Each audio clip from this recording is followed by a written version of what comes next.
Okay, let's get everyone admitted here. This is great. Love to have everyone on for tonight.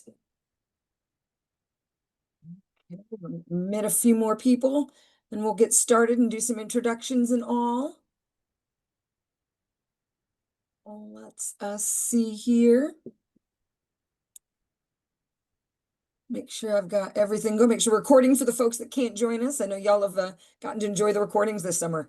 Well, thank you so much, everyone, for being here tonight. I'm Stephanie Auwaerter, and I got the pleasure to meet so many of you this summer during orientation, as well as on these webinars. And so we're excited that you have joined us again for our final webinar of our series for our incoming fall students. Let me introduce here, I'll let Dr. Wright introduce herself and tell you all that she's involved with us. She's going to talk to you tonight about a lot of the expectations. Wonderful. Thank you, Stephanie. And good evening, everyone. It's really wonderful to get to be here and talk with you a little bit. I'm Dr. Jen Wright, and I'm in the psychology department. I'm a professor in the psychology department, but I also have the privilege of working as the director of the first year experience program, and I've been doing that for 3 years now. So I've already been interacting with a lot of your students as they're coming in and getting set up into their first year experience courses. But I was asked to come tonight to talk with you all a little bit about faculty expectations, what parents should know about partnership that we have with you in terms of working to make sure that your students are being successful, especially this first semester and first year here on campus. And I've been teaching first year students, teaching in the first year program since 2009. I joined the college in 2008. So it's been something that's been really important to me. And I'm really looking forward to getting to chat with you a little bit about student success from a faculty perspective. So the first semester is obviously really important for your students because it is such a huge transition academically, obviously, as they're transitioning to college, but also socially and emotionally. They've got a lot of changes that are happening in their lives as they're leaving home and coming to a college campus. It's also a time when students are beginning to build the habits and relationships that are going to shape their college journey for the years that they're here with us. And I think it's important, as both as parents and as faculty, we recognize the importance of this transitory period, this period where they're adjusting to new expectations. They're, for better, for worse, the gap between high school preparation and what's necessary to succeed in college in some instances has been growing. And so students are coming in really needing some additional support, having some adjustments that need to be made to be able to be successful. And we're really here to support that. We have a lot of wonderful staff and support systems on campus to help them with that. But that's also something that you as parents can be doing as well. They're adjusting to having new freedoms, being on their own. There are new responsibilities. They've got to manage their schedules. They've got to show up for class. They've got to, be on top of things. And I think it takes a little while for incoming students to recognize how much of a role their faculty, play in helping them find their footing, right? They're taking classes with us. That's a big part of what they're doing, but we play a bigger role than they realize in helping them to adjust and be successful. And your support of them, but also your support of them building relationships with their professors is really essential. And the sooner we get that started, the better for them to realize that they can build these relationships with faculty and get the support that they need. So what do faculty expect? What do professors expect from their students? I think one of the wonderful things about the College of Charleston, and it's one of the reasons that I actually chose to join the institution, is that our faculty are deeply committed to student success. It's something that's a really important part of what we do. Teaching is a critical part. Mentorship is a critical part on top of all the other things we do as professors, our scholarship and research. And we have, we're here to support students as they start their journey. And part of that is expectations that we set early in order for them to be successful. So there's a little bit of a bump that they hit where suddenly there's these expectations that they may not have been expecting. but they're there specifically to help them build the habits that they need to be successful in. And I'm going to cover a couple of those just so that you have that in the background. You can always talk, if you're talking with your student about how classes are going, you have this sort of background expectations and can reinforce those for us. And we would greatly appreciate that. So I think one of the most important things, and this has especially been a transition from COVID, is that in-class participation is critical. We really need students to be there. We need them to be there from the first day. We need them to come on time and to be present during the class. Skipping class is not really an option from the standpoint of them being able to build relationships with their fellow students and their professors and their understand what's going on in class. So attending class regularly is important, and also participating actively. Students are often very nervous about speaking out in class. Part of that is they don't want to sound like they don't know what they're talking about for their professor, but even more of it is wanting to fit in with their fellow students, wanting to feel like, they're a part of their community.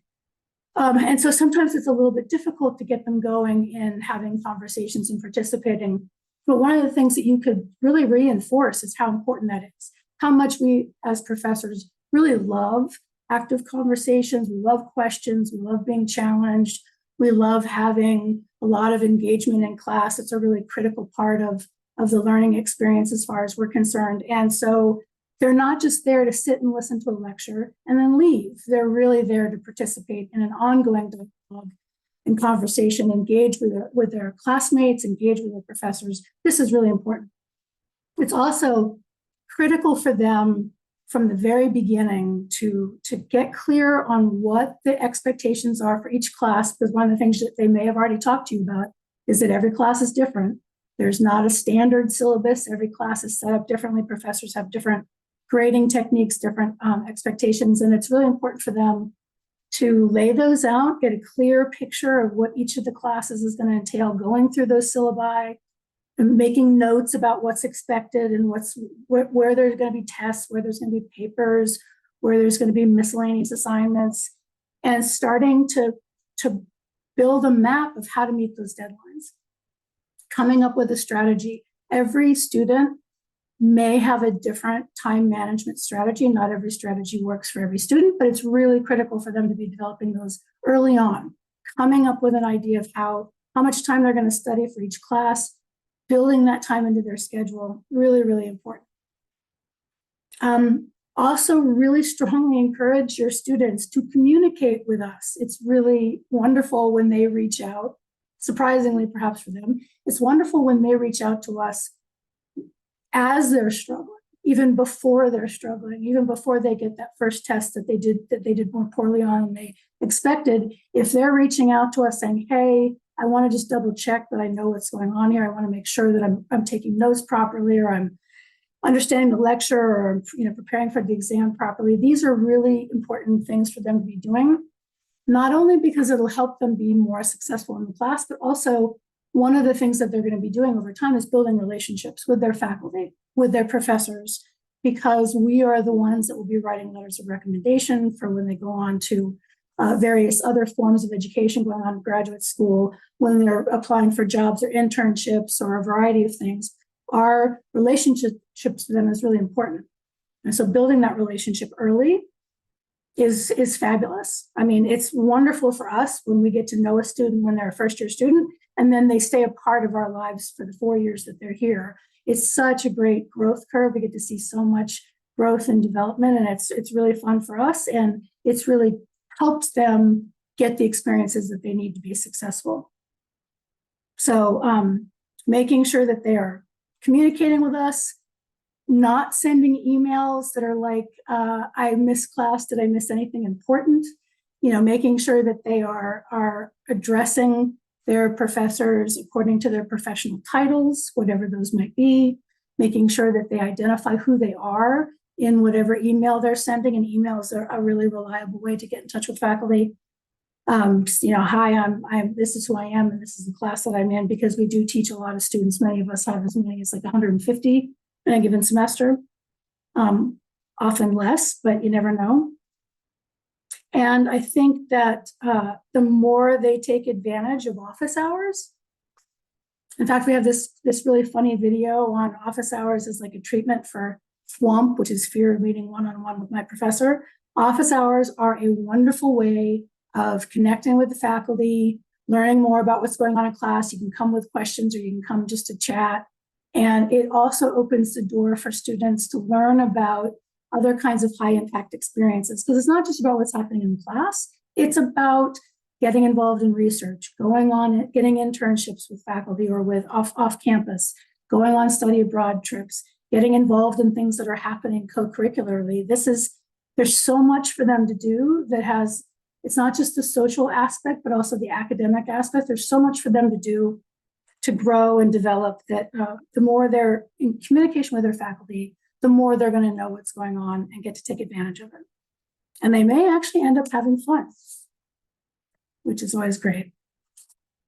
So some of the ways that we support students, because as I mentioned, we're not just here to teach, but we're here to mentor and guide and support. And we understand that the first semester, the first year can be very overwhelming as they're making those adjustments. I think it's really important for students to understand that we're not teachers in the traditional sense of what they experienced in their primary and secondary education.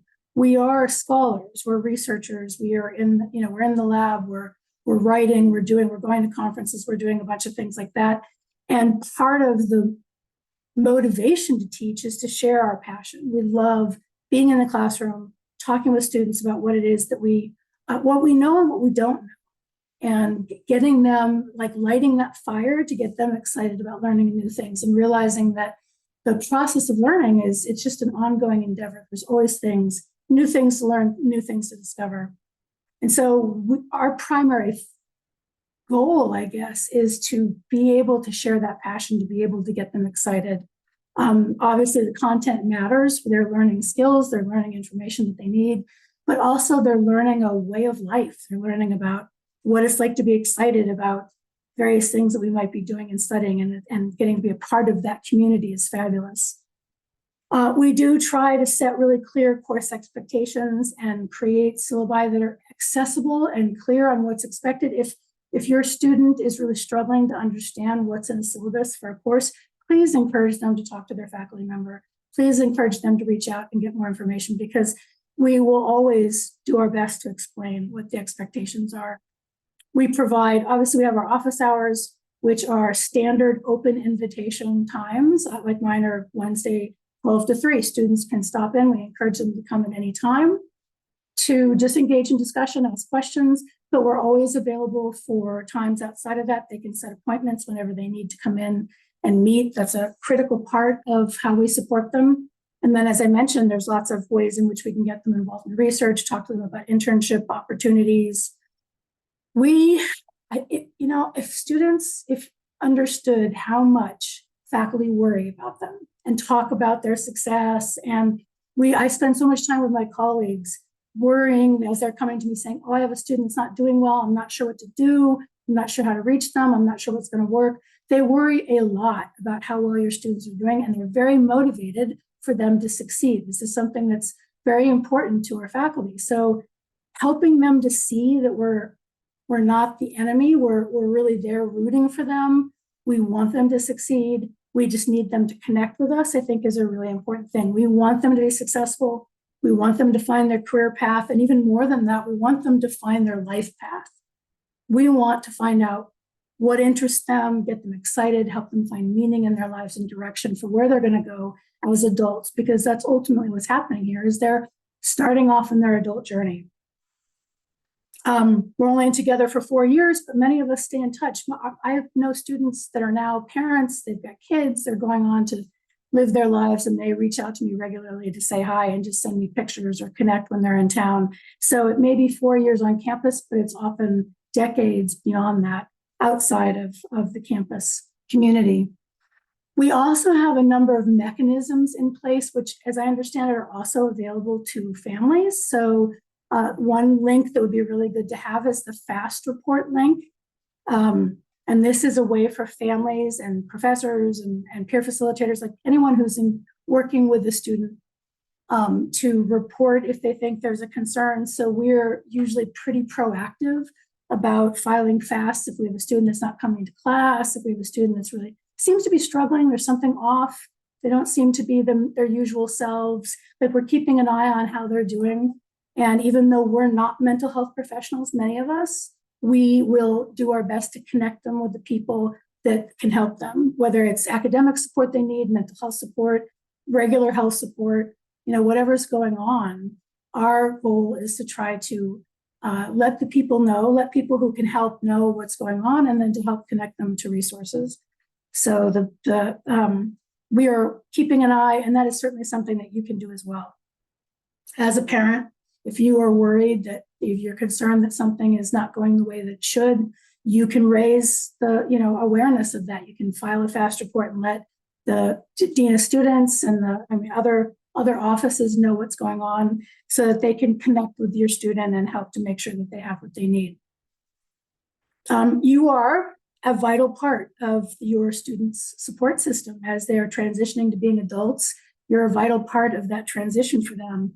And from a faculty perspective, I think there's a couple suggestions that I would make, if you don't mind, about how to support your student the most effectively. And obviously every family is different, every situation is different, but these are just some general thoughts, having worked with students and parents for many years. I think one of the first ones, and many of you are already doing this and have been doing this for a long time, is encouraging that independence. Staying connected, making yourself available, but really encouraging them to step out on their own. And sometimes that really is just like, okay, you've got to start making these appointments on your own. You've got to figure out how to solve these problems on your own. Maybe you come up with a plan for how you're going to fix X, Y, and Z, and then you can run it by me and I'll let you know. But you're getting them to practice those habits. You're scaffolding. I'm a developmental psychologist, so that's a concept that we use a lot when we're talking about child development. You're providing that scaffolding to let them practice skills that are essential for their well-being. So you're giving them opportunities to problem solve, to build their own schedules, to plan how things are going to work, how their classes are going, time management, having them practice these things and then checking in to see how it's going. A lot of young people will experience some frustration. They will struggle as they're trying to get their feet and they're trying to figure things out, but that's okay. I say this as a parent who always cringes when my students, now they're adults, so I guess they're not students anymore. When they're struggling, I'm always wanting to come in and fix it, to the point where my kids are like, Mom, I don't need a solution. I just want you to listen. So shifting into that space of they're going to struggle, they're going to be frustrated, but let them sort it out on their own as much as it seems safe to do so, as much as it's possible for you to do so. Be slow to offer solutions and to weigh in on things. Really let them kind of work it out on their own, work it out with their faculty and their peers. Encourage them to get involved, get off their phones and into the real world. Go participate with club activities, go out to events. It's scary, it's intimidating, but it's a wonderful way to make friends, to connect with people, and they're going to benefit in the long run and really appreciate the chance to do that. Asking open-ended questions when you're talking with them on the phone. How are things going? And just let them talk, let them share their experiences, and listen more than you talk. Just give them the space to share. And you're just there as a supportive listening platform. You're there to give support and empathy and let them know that whatever they need, you're always there. But you're really excited about the fact that they're doing this on their own. And that's a really good thing. And it may be hard, but in the end, it's going to be the best thing for them.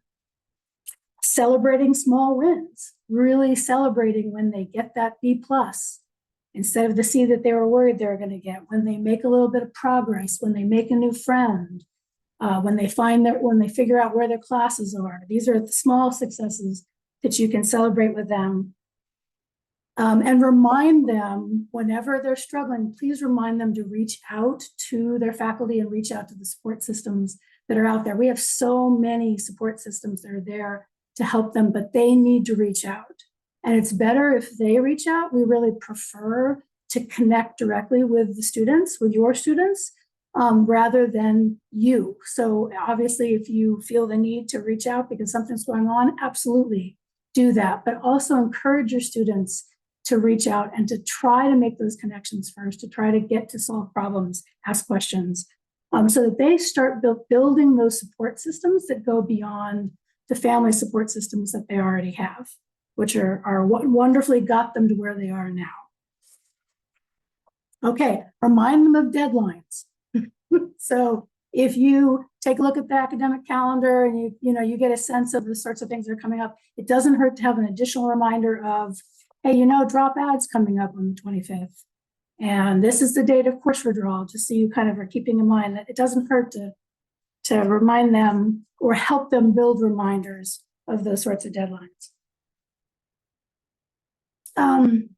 I'm going to shift for just a second to a more general picture of some of the campus resources for students on campus. We have such a wide range of support systems.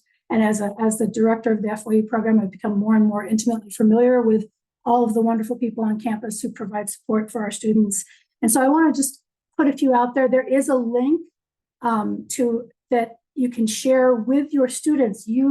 Unless you can log into the hub, you don't have access to it, but they do, because they have the login information they can get on the hub. We have the new Student Support Resources hub page that is like a one-stop shop for everything they could need academically, socially, campus events and exciting things, food, everything that they would need to know about being successful and ideas that they need for how to solve problems. It's all there. Some resources that students are likely going to need their first semester, definitely the IT desk. If they're having problems with their computer, they're not able to log into things, they're struggling with the technology, make the IT email it's right there in their favorite inbox. They can just email them right away. The IT is very responsive and will help students sort out the problems that they're having with technology. The library is, it's such a wonderful building. Hopefully you had a chance to see it when you were on campus, but it is a wonderful building where they can find their favorite study place. They can get a study room. It's a great place to be, have a little coffee, hang out with friends and study. And the librarians have so many resources to help them figure out how to be academically successful, how to do the research they need, how to find what they need, how to do the work that they need for their classes. And in the library is the Center for Student Learning, which, they have tutorials, they have open labs where students can just go in and get feedback. They have tutors that will work with them. They have just a plethora of resources available for students on all kinds of different skills, whether it's math or the languages or writing or speaking, you name it, they'll be able to help study skills. So the Center for Student Learning is a place that they should go. And maybe you bug them and see if they've had a chance to visit there. Obviously, we have student health, which is really important. We have the counseling center. We also have the Office of Student Wellness and Wellbeing. And not only do they have a number of people to connect students with, so we have like the Students for Support, which are fellow students who have been trained to provide support through text and email. But there's also some online resources that are really helpful for students. There's the Credible Minds and Tao, and a lot of, these are just names I'm throwing out there, but these are all online resources that help students to better understand what stress is and how to manage it, to have different practices that they can engage in to manage stress, understanding how to monitor their mental health and their well-being, providing them with resources that they might need that are really useful. And these are all right there at their fingertips. Obviously, the Career Center is somewhere that they can connect with early to learn about internships and what are possible career paths, what are some places if they're interested in getting some employment, whether it's on-campus employment or off-campus. The Career Center, these are great people to connect with. And also they have a lot of resources on financial wellness, on how students can start actively budgeting and understanding what money they have and what the various loans that they've taken out, and thinking proactively about the future, how to be financially stable for themselves. We have the Center for Disability Services, which is available if your student needs an accommodation of any sort, whether it's more time on tests or help with note taking or a variety of things that your student might need in order to be successful. They are there to help students get the accommodations that they need. We have obviously the Campus Life and Recreation Services, wonderful people that will connect students. There's so many events and clubs and sports and mural supports and lots of different things that your student can participate in to find their people, to find their friends, to find where they feel like they belong, to really get into things that they find really interesting, stuff that they want to spend their time on. Some of it can be academically focused, some of it's purely fun or working on some other area. I think there's like a College of Charleston cheese club, right? So if you're really into cheese, you can go join the club. We've got a sustainable fashion club that I'm the advisor for. There's lots of different clubs that they can join that do all kinds of cool things. They may also, it might be good to connect with them, Academic Success and Retention Office, simply because they're there to help with planning, success planning, like starting to think about, let's fine tune our schedules. Let's make sure we've got the academic skills and competencies that we need to be successful. What are the resources available to be academically successful? And they help to monitor midterm grades and help students think about, like, maybe this course was a little bit more than you were thinking it was going to be. It's really not working for your schedule. You took too many classes. You're not quite ready for this particular class. And so withdrawal is there and is available for students to consider. Faculty will certainly be available to talk with students to figure out whether withdrawal makes the most sense so that they're not getting a grade that impacts their GPA. Okay, so that's a lot that I just threw at you. I know there's some links going into the chat, which will be very helpful for you, but hopefully there's some stuff in here that was at least got you thinking about different ways that you can help support your student and ways that you can help encourage them to connect to get the support that they need, recognizing that their faculty are there to play an active role in that. And I think in these first few weeks, obviously we're now moving into the beginning of the semester. Some things that you might see that would be the perfect time to connect students to the resources in exactly the way that I was just talking about. You might see some homesickness. They may be missing you. They may be missing their dog or their cat or their friends from home, their siblings. And that is a perfectly normal thing to happen. It happens for students. And, hopefully they'll get a chance to visit home at one point in time or another, but also helping to provide that support from a distance while they begin to build that base of friendship and connection on campus. So they have another home. They have another support system that's there to be a part of their success. That's a really important thing. And sometimes the number of students that come in to talk to me about, I don't know if this is the right place for me. I think I'm going to transfer, like within the first couple of weweeks, because they feel overwhelmed, because they feel nervous, because they're away from home. Sometimes it just takes time. Probably 75, 80% of those students are still here now, multiple years later on campus. So they just need to find their footing. They just need to find their people. And that is something that will happen. You just have to encourage them to be patient and, support them as they're engaging in that process. Mm-hmm. They will be adjusting to the academic load, 9 hours per course, per 3-credit course outside of class is a lot to adjust to. Many students are either not used to doing a lot of homework or they just ace it and they don't have to study for tests. That environment is going to change and it's going to change rapidly. They may have already noticed. They may have already talked to you about the fact that, holy cow, there's a lot for me to do in these classes. I don't know how to manage it.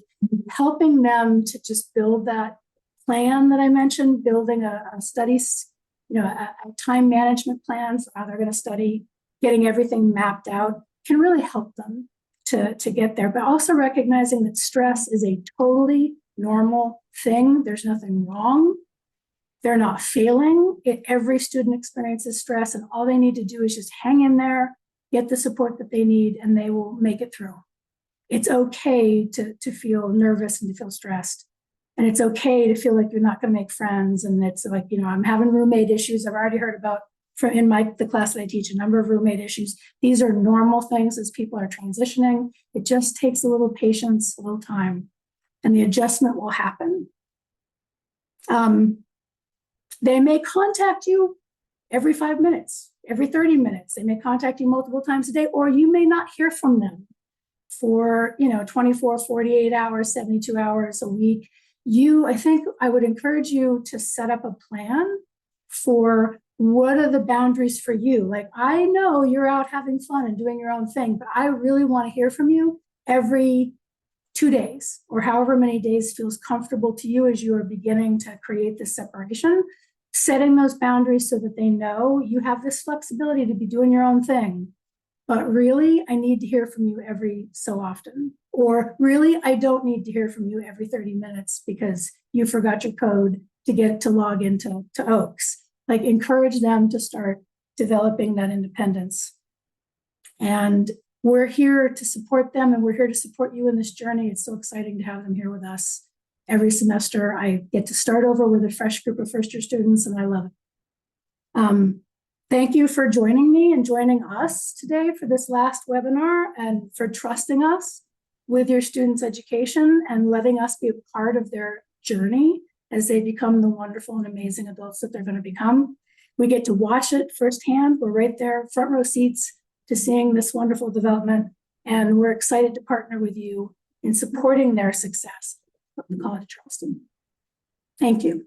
Thank you so much. I'll let you grab a drink there of water as we but there was I was thinking through everything you were talking about, and one of the ways our students really get involved here on campus is abroad and going abroad, and wow, what opportunities we have. But they even have opportunities to do that as a freshman.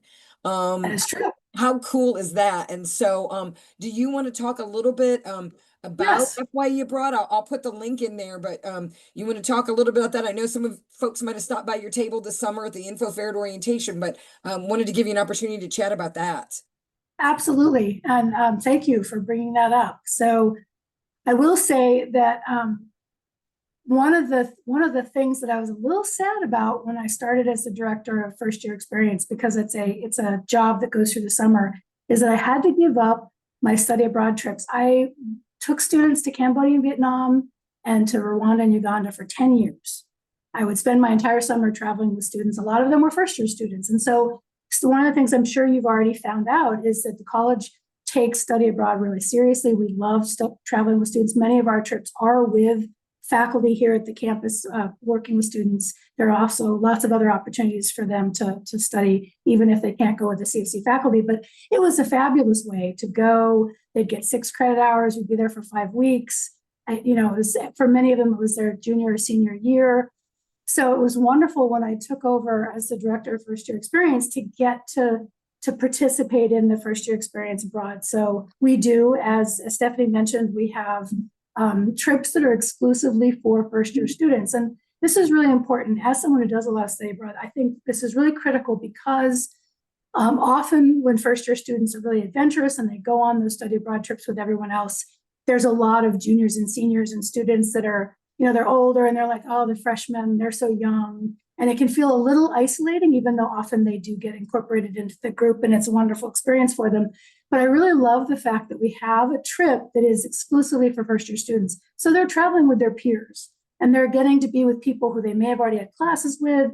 They may be in the same dorm and they're going on this experience, and it's during spring break. So what a wonderful way to have a fun but academic experience during spring break. They're traveling with their fellow students and with 2 CFC faculty or staff members. So we always have 2 program directors that go.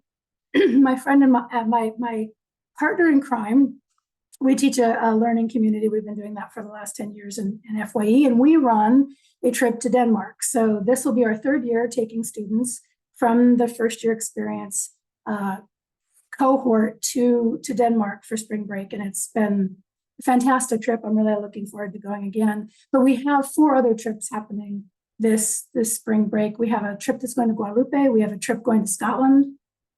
We have a trip going to Belize, and we have a trip going to the UK with a little bit of Scotland, I think. And the topics are very different. Like the themes of each of the trips are different. The departments that are running the trips are different, even though students do not need to be majoring in a particular area to go on the trip. It's open to anyone who wants to go, but it's a great way if you happen to, for example, be interested in psychology you can come with us to Denmark and get to hang out with two fairly cool psychology professors in Denmark. So yes, I think obviously there's a lot of logistics and sometimes it can be financially challenging, but I will say that if you can work with your student to feel supported and encouraged to go on a study abroad at some point during their journey, maybe multiple points during their journey at the campus, these are 9 times out of 10 life-changing experiences. Maybe it's 9.5 out of 10. They're like students will report just having these amazing experiences and having it really define things for them. And especially for I haven't seen how the Denmark trip turns out yet, but I do know that they're still meeting. They go and have coffee together. It's been 2 years since our first trip, and they're still in touch with each other. Some of the Cambodia, Vietnam students, they stayed in touch for decades after the trip. So these are really important experiences, and it's fantastic to get to be a part of them. Yeah, that has just been so much fun to see. They get a little dabble, a little taste.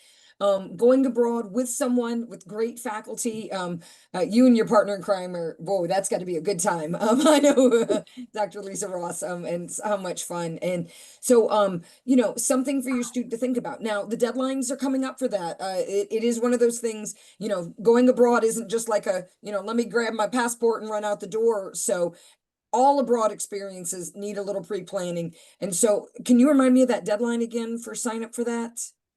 I think that there may be some variability based on certain needs of different trips, but the standard application date is the 15th of October. If for some reason the trip is changing that, it'll be available on the website and also on the postcards. Early in September, there will be a study abroad fair. Encourage your students it's just right in between Maybank and Robert Scott Small. They can swing by, see all the different trips, get some more information. And by then, all of that will be set. But October 15th is typically the deadline. The deadline, yeah. So, and as she mentioned, not only College of Charleston ones, but we have affiliate programs. I've seen some students do some amazing things. C of C may just not have the thing they're interested in, but then the College of Charleston can help get those courses approved and all that. And I put the Center for International Education, their location in the chat. They're great. They run a lot of like weekly seminars. They ask students to kind of go to these, even if you're thinking abroad at any time. So it's not too early to go, even if you're not thinking until their junior year or don't even have an idea. Go to these fairs, go work with them this fall, start to look at how much it's going to cost, when you want to do it. There's so many options here, and I've just been so lucky to see so many students do so many neat trips and experiences. And so something for folks to think about. Again, like I said, it's not just a jump up and do it sort of thing. So other thing I wanted to mention, the Center for Student Learning. Someone had asked where it's located. It's located in the Addlestone Library. How cool. Now, those of you who saw my technology session this summer when we talked about the CSL and the library, like I said, my kids in high school don't know where the library is. That's just not maybe a thing we do in high school anymore. They have all these places they study. Here at College of Charleston, the Addlestone Library is the place, affectionately known as Addie. Yes. It is, the place to go and hang out with friends. On the first floor, you can talk. You do not talk on the second and third floor. They've already learned some of the library tips and rules and living there. But the Center for Student Learning is right there. So a student can be doing their homework, doing their math homework, hitting the wait, I don't understand this. And then right there is the Center for Student Learning so they can go in. Those services start at week 3. So we are just going to finish up, week 1 on Monday of classes.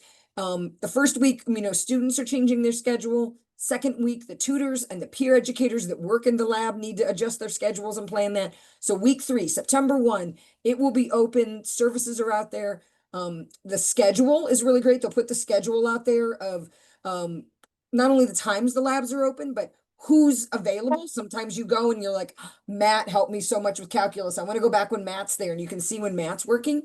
And then this year we're adding in NAC, a great new online resource partnership that we're working with to give students even more opportunities and more times and more ways to work with tutors in some of our different labs in the math lab and some of those areas. So we've got in person, online, and academic coaching over there. Big thing. sometimes it's not that you know the material. It's just something, the way you've studied it or the way you learned it before. You just need to meet with an academic coach, and that can be peers or a professional staff in there.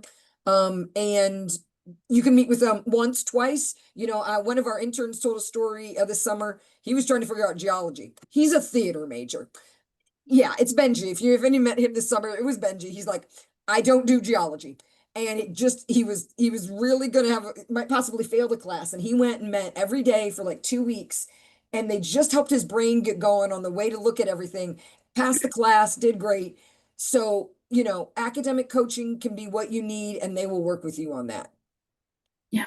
Yeah, and don't they tell you guys how much the students have come in? Isn't that something a faculty can ask for, which is Yes. nice? Yeah. Yeah. So if we are interested in getting that information, a lot of these offices can share with us how actively the students have been taking advantage of the resources, and we will often assign in our class hey, we want you to go to the speaking lab and do the presentation with them, so that they're actively getting that help as a part of the curriculum.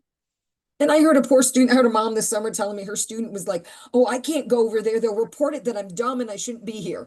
And I was like, no, no, no, no, no, no. We want you to go in there. Faculty love to see that. They see you're trying. They see you've come to office hours. They may, you're going to look at that when you're grading. You're going to look at that when you're talking to them and trying to work with them and see that they're really trying. That's important. Yes, and I think that's really, really, really important to emphasize, is that as they're making this transition, it is very likely that they're going to feel out of their depth. They're going to feel, like they don't know what they're doing. They're going to feel like they're failing. It is a natural thing. It happens all the time, and it happens to everyone, including us, right? I often say, if I don't feel stupid, then I'm not working hard enough. So it is a natural thing that there's being able to get the help they need to just kind of shift their focus, pick up a new strategy, identify what they're doing that works and isn't working. That's exactly what all of the different support systems are there to help them with. And that it's just a process. They just have to pick up some new skills, try on some different strategies. And it's something that takes time, but it's a totally natural thing, and there's nothing wrong with it. And one of the things too is, sometimes I've seen some students too, they worked hard to get in here. It's tough to get in here. So freshman year, they do really well. They're rocking and rolling. They hit like that sophomore, junior year. They sit those 300 level classes and it's like, oh, what was that? And so remind them of the Center for Student Learning. I always joke all the time. It's just not for freshmen. Just like I say, the Career Center is just not for seniors. Right. These are services that are available to all the years. And we hope students, if they're great and doing great their first year, wonderful, we're so happy. But sometimes some of these transitions are second year things. And so encourage them to reach out. They might not have needed it. And like I said, fabulous, but don't forget they're there for everyone. The data shows, the Center for Student Learning has the data. Students who go there, spend time there, go more often, have higher GPAs. It's proven there. And these are not like tutors you're having to pay for. I mean, yeah, I know you're paying tuition. I understand. We say free with some quotes, but this isn't a private tutor that's charging $50 an hour or something. These are people who are here to really help. And they do hours. Especially the labs stay open later into the evening. They know students are going to the library in the evenings. And so the labs are there. And now with this online NAC piece, there's more even time options. So, have your student really explore that. So that's important. Well, we're getting wrapped up. I think everyone's just been learning a lot tonight. I don't know. We'll chat here for a few minutes if people have got some questions, but I'm gonna put we're gonna just put our general parents email in the I'm gonna put it in the chat. If you've got questions, if you're watching the recording, I know a lot of people watch our recordings of the webinars. Please feel free to email us and just not in the first few weeks. I always tell people at the end of orientation, yes, orientation's done, that's great, but we're still here to be a resource for you. So your student can't figure something out. We've seen lots of students this week. They've been so much fun with convocation and them stopping in here and getting school supplies. We had them outside our office and, it's been fun. They're here and they're back and the energy is back on campus. I know, Dr. Wright, you feel that it's been fun. and they're figuring it all out. I will want to mention, I've had a few students come in about dropping and adding classes. And that's great, but you do have only a certain time period to do that, and that is through Monday. And I always tell Mhm. students it ends at 5 o'clock because that's when the advisors go. That's when the faculty are gone. So if students are trying to figure out dropping and adding or asking FYE about, hey, maybe I'm going to drop, can I take this spring course? Like those sorts of things. Campus offices are usually open 8:30 to 5. So I always tell people drop add-ins at 5. It goes a little longer. They can still do it in the system till midnight. But if they want help and they want to talk to someone about it, those services are available to 5 p.m. So they've got tomorrow on Friday and they've got Monday if they're still thinking about doing any dropping and adding. And the Academic Advising and Planning Center is doing drop-in adding advising. So even if they're like, I don't know my advisor yet, or I don't remember who I met this summer, don't worry about it. Just go to the Academic Advising and Planning Center, second floor of the Lightsey Center, probably where they've already picked up their books. And just go up to the second floor. They're doing first come, first serve. They'll help your student figure out, ooh, I shouldn't drop that because that's really important for me to take in my first semester, or, oh, I can change this class to a different humanity or different something. And they are happy to do that. So just know that our time is that academic calendar that Dr. Wright mentioned. We're clicking on that, and Monday will be the last day to drop add. They can still withdraw up into October, but that W would show on their transcript. 1 or 2 W's doesn't keep you out of grad school, doesn't keep you out of med school. And yeah.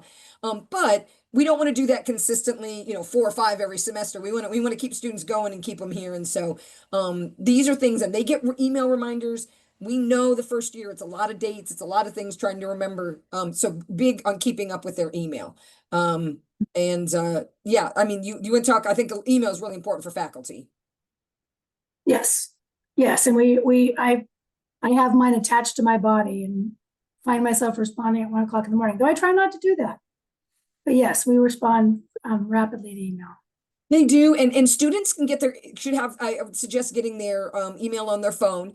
The really professional reason to say is so they can keep up with faculty and keep up with messages. The orientation intern staff, if you asked them this summer, they would have told you because before they get out of bed, they roll over, they look at their phone. If class is canceled, they go back to sleep.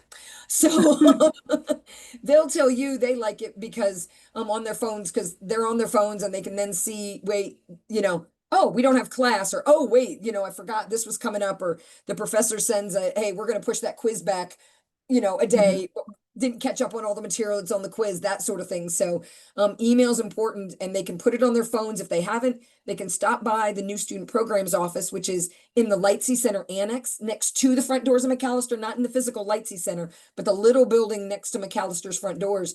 Come on in. All our interns will be happy to help students figure out how to get that email on their phone, because that's really important. Well, I haven't seen any other questions pop up. We're so glad that you joined us for our fourth and final webinar in our series. It was, like I said, great to meet everyone this summer. We're still here as a resource if you need it. Thanks to Dr. Wright for her time this evening and sharing really some great thoughts about how our faculty here. I've been here 20 years and they really do care. This is why you sent your student here. This is why this choice is the right choice. And we are really here to help out, and so excited to have your students here. Again, my emails are in there. I put the parents' email plus my CFC email. So ask us questions. We'll get you answers, or we'll get you to the right people that can. So. Absolutely. We'll have a wonderful evening. Yes, thank you so much, guys. Have a great evening, and we look forward to seeing you, on campus when you come and visit your student this fall. So have a nice evening. Bye.